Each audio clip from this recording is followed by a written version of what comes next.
অ্যালকোহলে Diego ম্যারাডোনার আসক্তি দীর্ঘদিনের। এ কারণে মস্তিষ্কেও রক্ত জমাট বেঁধে গিয়েছিল।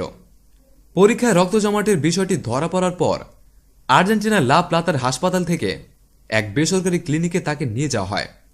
গত মঙ্গলবার সেখানেই তার মস্তিষ্কে অস্ত্রোপচার করা হয়। প্রথম থেকে ম্যারাডোনাকে পর্যবেক্ষণে রেখেছিল চিকিৎসক লিওপোলদো লুকির টিম। অস্ত্রোপচারের পর তিনি বলেছিলেন, সফলভাবে রক্তের জমাট বাঁধা অংশ বের করে দিতে পেরেছি। তিনি অস্ত্রোপচারে ভালো সাড়া দিয়েছেন। পরিস্থিতি নিয়ন্ত্রণে, সামান্য রক্তক্ষরণ হয়েছে। আপাতত ম্যারাডোনাকে পর্যবেক্ষণে রাখা হয়েছে। একই সঙ্গে ম্যারাডোনা দ্রুত সুস্থ উঠছেন বলে জানিয়েছিলেন চিকিৎসক। তবে অপারেশনের পর থেকেই বাড়ি যাওয়ার জন্য জোরাজোরি করছিলেন ম্যারাডোনা। তাতে অবশ্য সাফ না করে দিয়েছিলেন লুকি। তিনি বলেন, এটা হাতে গোনা কয়েকবারের ঘটনা যখন আমি দিয়েগোকে না বলেছি। উনি তাও জোরাজোরি করেছেন যে থাকবেন না।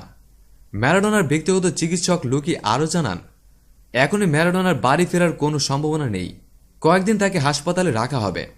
আর সর্বকালের অন্যতম সেরা ফুটবলারের পরিবারের সঙ্গে আলোচনা করে সে সিদ্ধান্ত নেওয়া হয়েছে বলে জানান তিনি। কিন্তু সেখান থেকে তিনি বাড়ি যান আর আজ স্ট্রোক করে এই পৃথিবীর মায়া ছেড়ে চলে যান।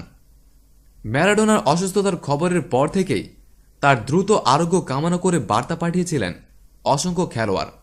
সাবেক কোচের আরোগ্য কামনা করেছিলেন লিওনেল মেসিও। ইনস্টাগ্রামে তিনি লিখেন, যত দ্রুত সম্ভব আমার পরিবার এবং আমি আবারও আপনাকে সুস্থ দেখতে চাই। আপনার বাড়ি ফেরার খবরের অপেক্ষা রয়েছে আমরা। কিন্তু আর ফেরা হলো না ফুটবল ঈশ্বরের।